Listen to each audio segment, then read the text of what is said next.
그놈의 자식이 밥을 처먹든지 말든지 사서 처먹든지 해서 처먹든지 알아서 하면 되지. 반찬을 왜 갖다 주고 그런 수모를 당하고 있어? 수모는 아들 며느리 덕분에 하룻밤 60만 원이 넘는 호텔에도 자보고 얼마나 좋아. 우리처럼 반찬 가방 들고 호텔에 들어오는 사람들도 없을 거야. 나쁘지 않고 좋았어. 부모가 그냥 갔어? 아픈 부모가 하룻밤 자고 병원 가겠다고 하는데 그게 그렇게 싫다고? 여지껏 잘만 처먹더니 인자 와서 그런 음식 안 먹는다고? 자식에 대한 미련은 싹 버려. 뭐 땜시 소가리를 하고 있어? 제 주변에 있는 사람 중에서 공무원 정년 퇴직한 부부가 있습니다. 여행도 가고 좋아하는 운동도 하고 늦잠도 자면서 살아보았지만 차츰 생활이 무료해지고 재미가 없어졌습니다. 그래서 선택한 것이 1톤 용달을 구입해서 소형화물 운송 서비스를 했습니다. 어떤 날은 부부가 나란히 같이 일을 나갑니다. 돌아오는 길에 일이 없으면 부부가 머물고 싶은 곳에 자리를 하고 둘만의 시간을 갖는 행복한 시간을 보냈습니다. 다른 사람처럼 먹고 살자고 하는 일이 아니라 하고 싶을 때 하고 좋은 곳이 있으면 여행 왔다고 생각하면 그보다 행복한 일은 없었죠. 부부에게는 아들 둘이 있었어요. 큰아들은 누구나 아는 대기업에 다녔고 둘째도 나름 좋은 직장에 다녔습니다. 화물을 시작하고 얼마 지나지 않아서 큰아들이 서울 본사로 발령을 받았습니다. 이사를 아빠가 해주기로 했습니다. 트럭에 이삿짐을 싣고 마무리 작업을 하다 트럭에서 떨어져서 다리를 크게 다쳤습니다. 수술을 하고 회복하는 과정에서 음식을 삼키기가 어려웠으며 삼킬 때마다 통증이 느껴졌고 목에 뭐가 걸린 것 같았습니다. 그래서 역류성 식도염인가 하고 생각을 했습니다. 1년 전만 해도 아무 이상이 없었는데 별일 없겠지 생각하고 검사를 편하게 했는데 식도암 판정을 받았습니다. 부산에 있는 큰 대학 병원에서 수술을 했습니다. 하지만 수술이 잘못되어 어디로 가더라도 가래 때문에 통을 들고 다녀야 했고 먹은 음식도 소들이 되새김하는 것처럼 한 번 삼킨 음식을 다시 개원해어 씹어야 하는 일이 반복되어서 살아도 행복하지 않는 삶을 살고 있습니다. 나이가 든다는 게 이렇게 서러운 것임을 큰 아들 결혼을 시키고 알게 되었습니다. 인생은 일장춘몽이라고 했습니까? 부모가 자식을 바라보는 앞날은 한낱 꿈이고 모두 부질없고 쓸모없는 일이 되었습니다. 큰아들이 결혼을 하겠다고 예비 며느리를 데리고 왔습니다. 싹싹하고 예쁜 아이라 부부도 마음에 들었습니다. 계획성 없고 경제관념 없는 아들과 다른 아이라고 말해서 부부는 기대를 했습니다. 저놈이 우리가 얻어준 전세금 빼서 허튼 짓은 안 하겠지? 며느리가 알뜰하다고 하잖아요. 저놈이 정신을 차리고 살아야 할 텐데 하며 부부는 걱정이 앞서갑니다. 직장 생활 5년을 해도 통장에 돈 한 푼 없는 아들이었습니다. 사람은 끼리끼리 만난다고 했나요? 아들과 비교해서 조금 낫다는 것이지 아들과 다름없는 아이였습니다. 지금 와서 생각해 보니까 처음부터 포기하고 살았으면 이렇게 4년 동안 마음고생은 없을 텐데 말입니다. 남편은 식도암, 아내는 비알코성 간경변을 가지고 살아가는 환자 부부입니다. 아내는 정기적으로 검사와 검진을 받아야 하는데 하루는 검사를 하고 다음날 결과를 교수님께서 보기 때문에 서울에서 1박을 합니다. 민수 결혼도 얼마 남지 않았고 전세집으로 이사를 했으니까 이번에는 민수 집에서 자면 어떨까요? 그러면 전화 한번 해봐. 민수야, 3일 뒤에 엄마 병원 가야 되는데 너희 집도 보고 아빠랑 하룻밤 자고 싶은데 괜찮니? 갑자기 우리 집에는 왜요? 신혼집도 궁금하고 너도 보고 싶고 지은이도 보고 싶기도 하고 내일 모레 며느리 될 사람 얼굴 2번 보고 결혼식에 가면 내가 며느리 얼굴이나 알아보겠니? 그럼 언제 올 거예요? 오전 11시 정도에 도착할 거야. 그렇게 부부는 들뜬 마음으로 아들 집에 도착했습니다. 지은이는 어디 갔니? 엄마 아버지 온다고 아침에 수원 장모님 집에 갔어요. 그래, 아침밥은 먹었니? 우리 아침밥 안 먹어요. 그래, 우리는 일찍 출발해서 아침을 못 먹었는데 먹을 게 없어. 없는데요. 라면 끓여줄까요? 아빠는 식사를 잘 못해서 엄마가 죽을 끓여왔으니까 이거 데워드리면 되고, 그래 우리는 라면 먹자. 식탁 위에 라면 그릇 달랑 2개, 일회용 숟가락이 전부였습니다. 숟가락이 이것밖에 없니? 하고 싱크대 위에 있는 숟가락을 하나를 잡는 순간 아들이 이렇게 말했습니다. 엄마, 그 숟가락은 장모님 거야. 쓰지 마. 사돈 숟가락이야? 알았다. 아이고, 내가 밑반찬을 좀 해와야 되는데 냉장고에 먹을 게 하나도 없네. 아들 집 첫 방문은 일회용 숟가락으로 라면만 먹고 집으로 돌아왔습니다. 며느리 생일날 시아버지는 생일 케이크와 용돈을 두둑하게 보냈습니다. 하지만 늦은 밤까지 전화도 문자도 없는 며느리에게 시어머니는 화가 났습니다. 나다. 오늘 생일인데 미역국은 먹었어? 네, 어머님. 친정 엄마가 와서 미역국 끓여줘서 먹었어요. 그래, 사돈이 고맙네. 그런데 아버지가 보내준 용돈은 받았나? 네, 어머니. 그게 끝인 거야? 아버지에게 고맙다는 말을 해야 되지 않을까? 아버님 고맙습니다. 2달 후 시아버지 생일이 되었습니다. 무심한 아들과 며느리는 밤늦도록 전화 한 통이 없었습니다. 서운한 마음에도 참고 참았지만 시간이 지날수록 분한 마음에 아들에게 전화를 했습니다. 나다. 퇴근했니? 퇴근하고 지은이랑 영화 보고 있었어요. 오늘 아빠 생일인데 너는 전화도 안 하니? 아빠 생일이었어? 결혼하고 첫 번째 맞는 시아버지 생일인데 지은이는 아무 말도 없어. 생일이 뭐 별거라고 이렇게 늦게 전화까지 하고 그래요.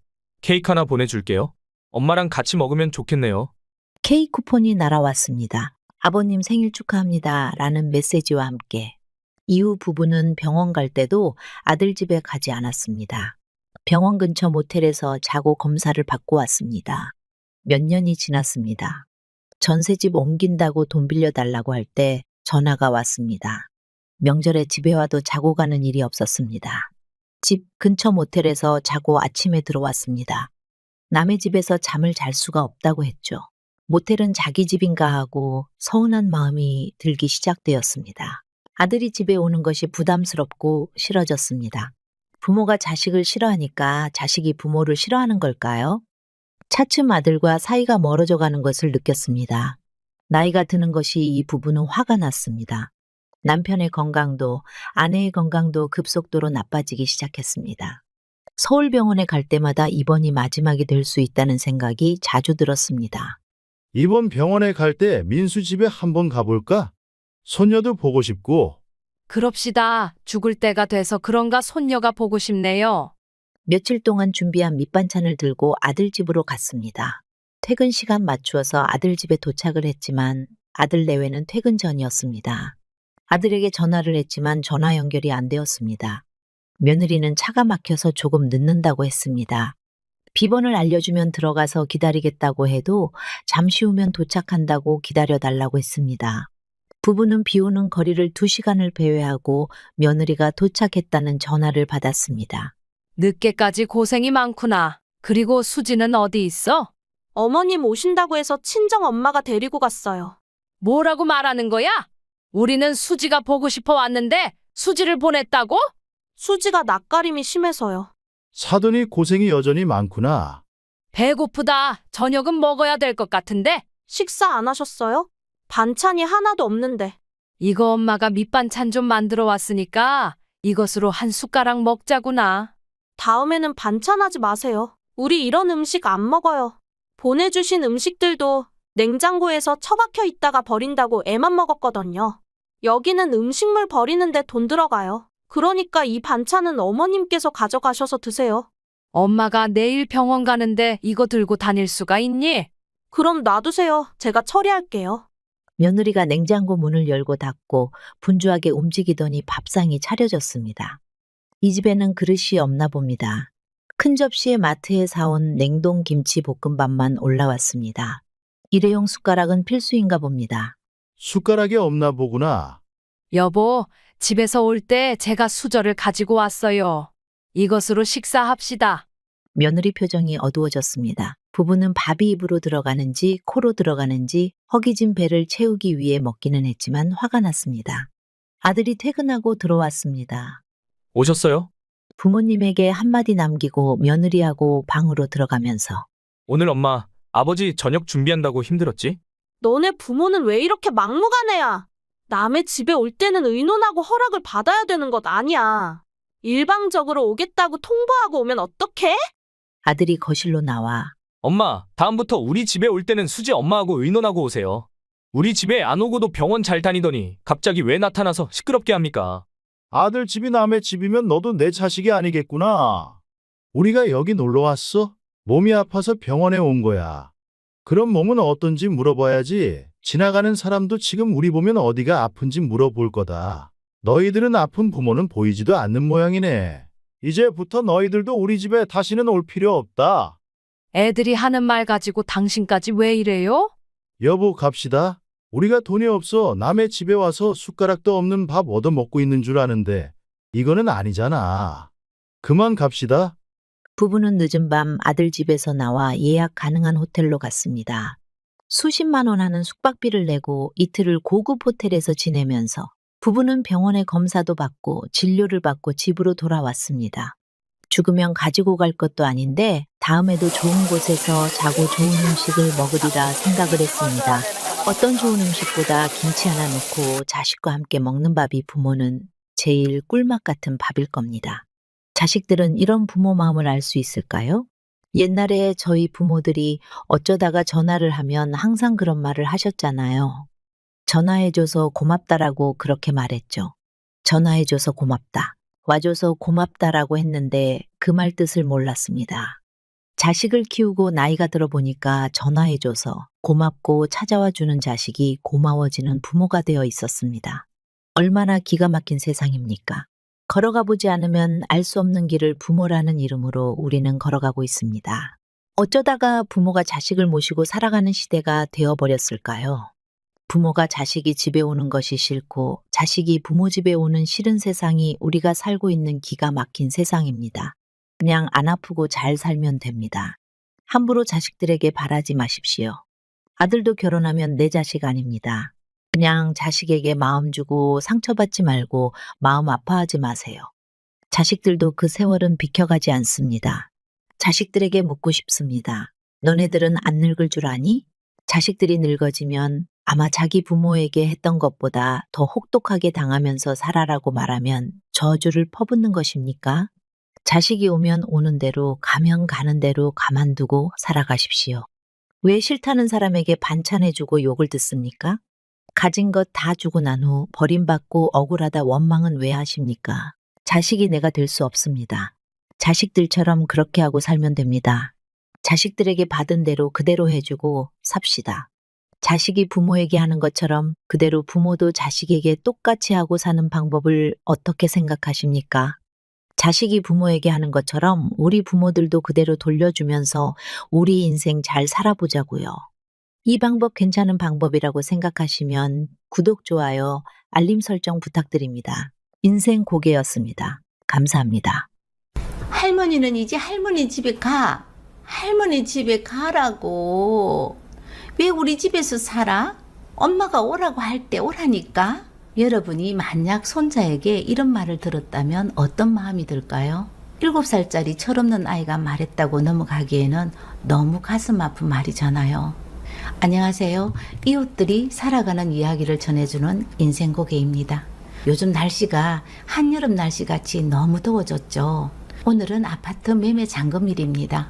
잔금 끝날 때쯤 할머니 한 분이 땀을 뻘뻘 흘리면서 사무실로 들어왔는데 제일 먼저 아이가 할머니 왜 또 왔어? 할머니 집에 가라니까? 아이고 더불해. 오늘은 네 애미가 이사하는 날인데 내가 니를 좀 봐줘야 할까 아이가. 그 이후에도 아이는 계속 할머니를 할머니 집에서 살아. 이제 우리 집에는 오지 말라고 하더라고요. 부부는 아이가 무슨 말을 해도 아무 말 없었기에 당황해하는 것은 할머니였고 난처한 것은 저였습니다. 얘, 너 그렇게 말하면 엄마 난처할 수 있어. 그만해. 아들이 큰 평수로 이사해서 좋겠어요?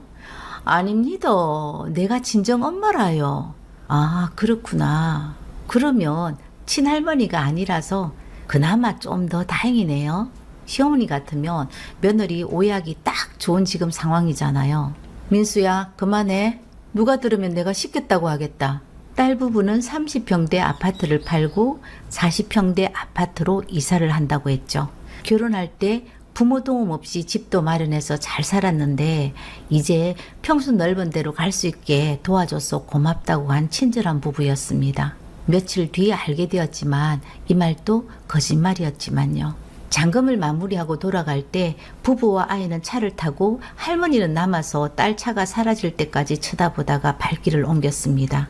참 이상한 일이라고 생각을 했죠. 분명 이사할 동안 손자를 봐주신다고 오셨다고 했는데 따로따로 가니까요.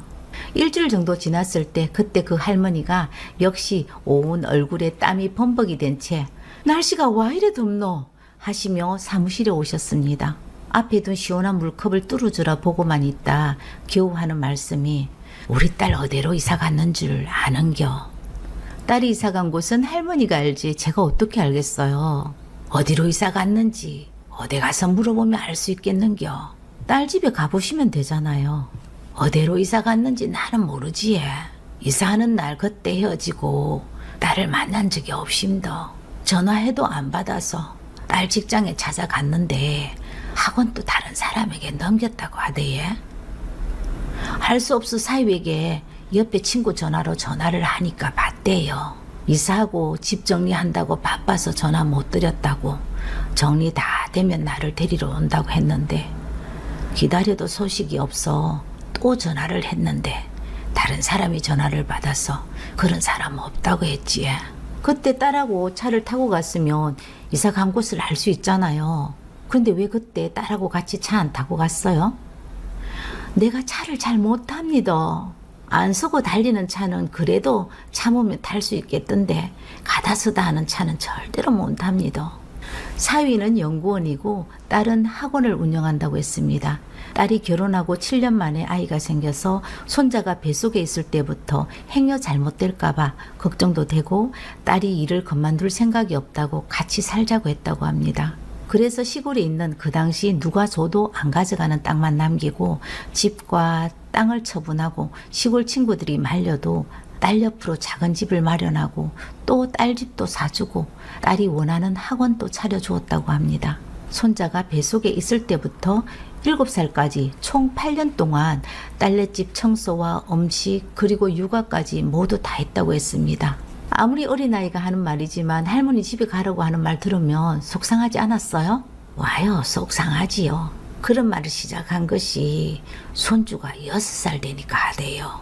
집 치우고 음식하고는 힘들지 않았다고 합니다. 손주도 6살이 되면서 유치원 갔다 와서 태권도 학원, 그 옆에 있는 미술학원, 그리고 일주일에 2번은 수영 배우러 다녀서 늦게 들어오니까 그렇게 힘든 일은 아니라고 했습니다. 단지 외로워서 힘들 뿐이라고 했습니다. 아침에 딸이 늦게 나가니까 손주를 보내면 되고 저녁에는 아빠가 손주를 돌보면 되니까 딸 부부가 외식이나 놀러 갈 때만 늦게까지 있으면 된다고 딸이 말을 했다고 합니다. 엄마, 김서방 오면 집에 바로 가? 김서방 불편하니까? 내가 불편하다 카더나. 엄마는 왜 그렇게 눈치가 없어? 나도 불편한데 김서방은 오죽 불편하겠어? 그러니까 김서방 오면 바로 집에 가라고. 우리 좀 편하게 살자. 그 뒤부터 딸하고는 서먹하게 살았습니다. 이제 늙으니까 필요 없는구나. 참 섭섭했답니다. 그런데 어느 날 딸이 전화가 왔습니다. 엄마 뭐해? 우리 집에 놀러와. 같이 밥 먹자. 그래 알았다. 내 금방 갔구마. 할머니는 그동안 딸에게 섭섭한 마음을 가진 자신이 부끄러워졌습니다. 배달시킨 찜닭과 밥을 먹으면서 딸이 말을 했습니다. 엄마, 요즘 집값도 떨어졌고 민수도 내년이면 학교 들어가잖아. 그래서 큰 평수 집을 알아보고 있는 중이야. 이 집도 팔기로 했어. 그래도 엄마가 사준 집인데 얘기는 해야 될 것 같아서. 할머니는 그렇게 말해주는 딸의 말이 고마웠습니다. 팔고 어디로 갈라고? 아직 민수도 어리고 엄마도 여기 있는데 우리가 어디로 가겠어? 요 근처 아파트로 가지. 돈은 좀 모았나? 허기야. 김서방도 직장이 좋고 너도 학원이 잘 돼서 걱정 안 해도 되는데 내가 또 쓸데없는 걱정을 다 했네. 우리가 무슨 돈이 있어? 이번에도 엄마가 좀 도와줘야지. 그래서 말인데 엄마 통장에 있는 아빠 사망보험금 받은 1억 좀 빌려줘. 은행이자로 매달 줄 테니까. 안 된다 그 돈은. 너가 아버지 목숨값이다. 어차피 엄마에게 자식은 나밖에 없는데 그 돈이 엄마에게 왜 필요해? 넓은 평수로 옮기면 엄마하고 함께 살 텐데? 할머니는 그렇게 또 1억을 딸에게 주었습니다. 그런데 이사를 가면서 할머니를 두고 간 것입니다. 매일같이 전화기만 쳐다보다 저에게로 어디 이사 갔는지 물어보러 온 겁니다. 할머니가 알고 있는 곳으로 딸은 이사를 가지 않았는 것은 분명했습니다. 딸이 저에게 어느 지역으로 이사를 간다고 했거든요. 귀찮게 해서 미안하지만 이거 한번 봐줬어. 자꾸 모르는 전화가 와서 받아보니까 집주인이라고 하면서 딸이 전화를 안 받는다고 이사를 좀 나가달라고 하대요. 내가 이 집 주인인데 무슨 말을 하느냐고 했더니만 이게 계약서라고 하면서 복사를 해서 가지고 와서 주고 갑디더. 이게 어찌된 일인지 한 번만 봐줬어.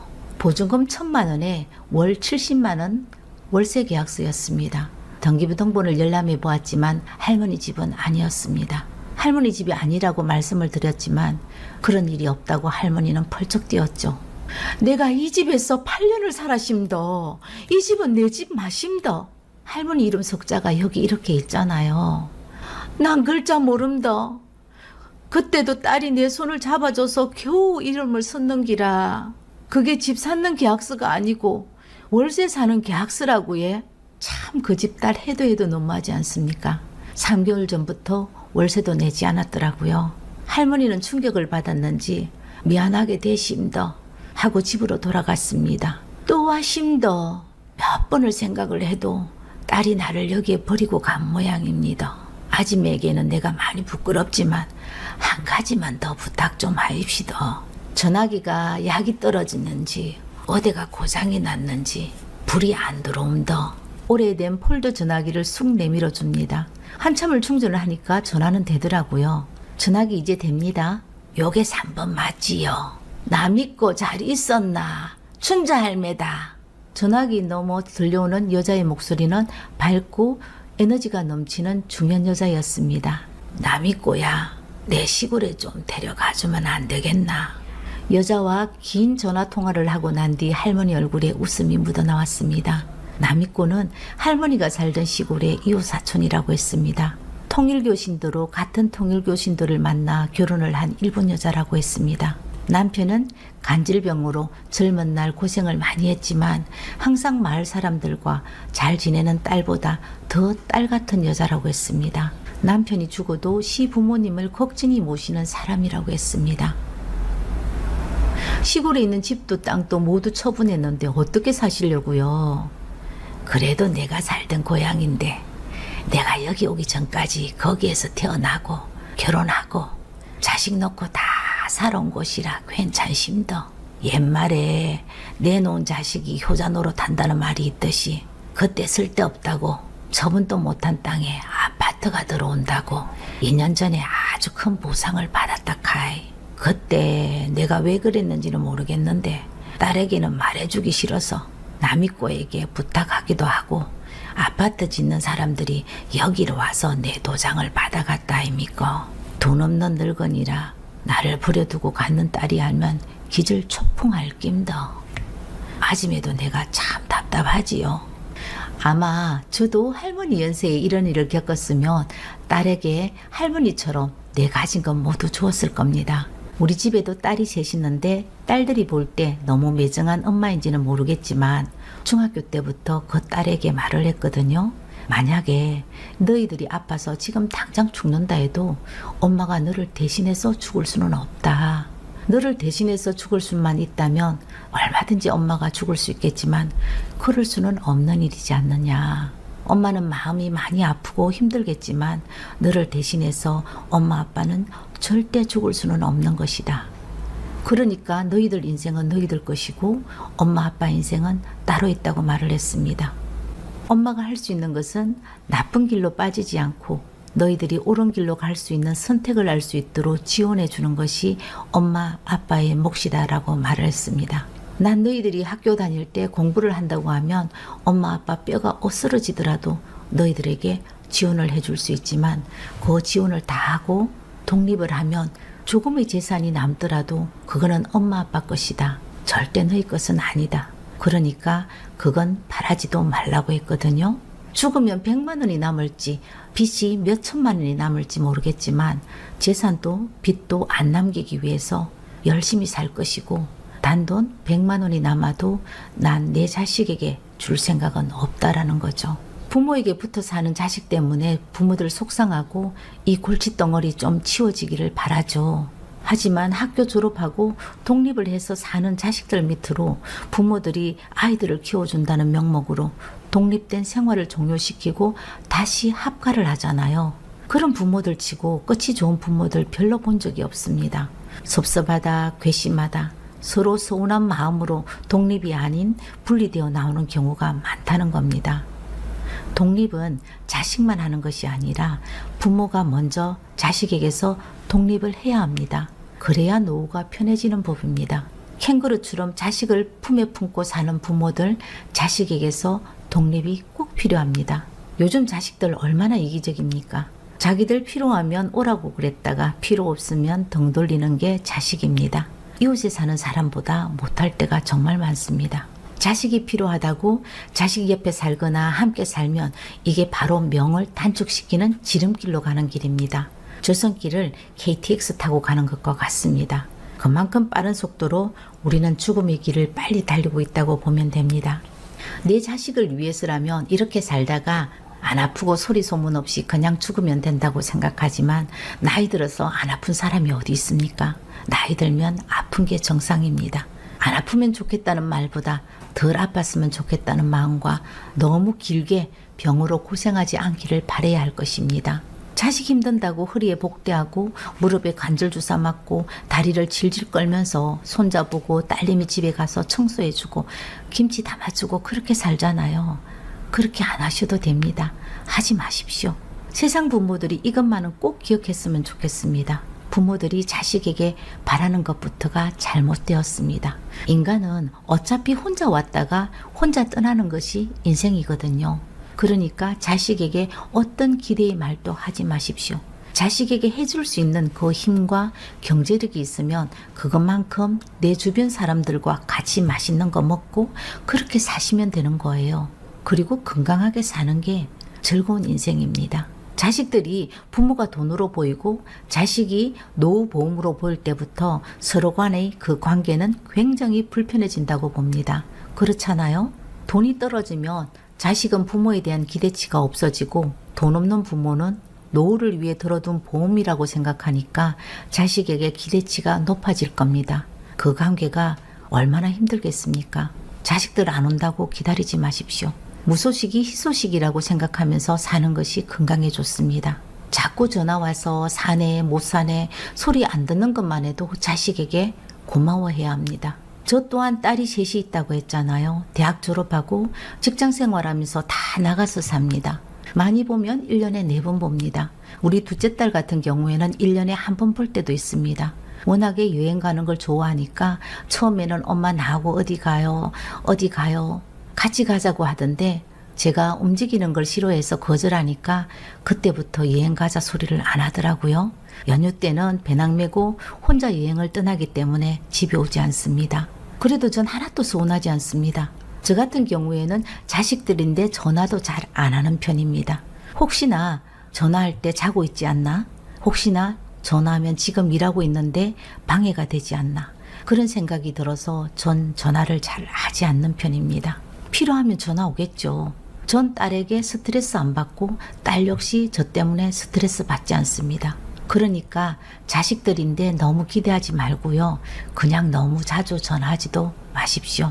그냥 와주면 고맙고 큰일 나면 연락 오겠죠. 연락이 없으면 잘 먹고 잘 산다고 생각을 하십시오. 부모 집에 안 오는 만큼 그 부모들이 자식 집에 오는 것도 요즘 자식들 좋아하지 않습니다. 사회생활만 돈 있고 빽 있는 사람이 인정받는 것이 아닙니다. 부모가 돈이 있으면 나이가 들어도 자식들 한 번 더 와보는 그런 세상이지 않습니까? 지금 세상이 그렇다고 우리가 인정해야 됩니다. 자식에게 너무 기대하기 때문에 서운함이 생기고 자식 말 한마디에 자존심이 상하고 너무 비참하고 다른 사람에게 내 자식이 이렇다고 말 한마디 못하고 사는 부모들이 대부분입니다. 자식 너무 잘 키우지 마십시오. 최선을 다해서 내 자식을 최고로 키웠다고 하더라도 그것은 사회에서 최고의 자식이지 내 자식으로는 최고의 자식이 아니고 멀어지는 지름길입니다. 누구나 자식 때문에 상처받고 자식 때문에 가슴앓이 하지 않는 부모가 어디 있겠습니까? 늙으면 죽어야지. 세상 다 포기하고 죽는 날만 손꼽아 기다리시는 분이 있으시다면 절대 그러실 필요 없습니다. 내 자식만 그런 거 아닙니다. 남의 자식도 정말 똑같습니다. 그 자식에 대한 짝사랑을 버리시면 됩니다. 나 자신을 사랑하고 혹시 마음이 통하고 설레이는 사람 만나면 좋은 시간 함께 나누고 재미나게 사시면 된다고 생각합니다. 인생 별거 없습니다. 인생곡이었습니다. 오늘 영상 마음에 드셨다면 구독, 좋아요, 알림 설정 부탁합니다.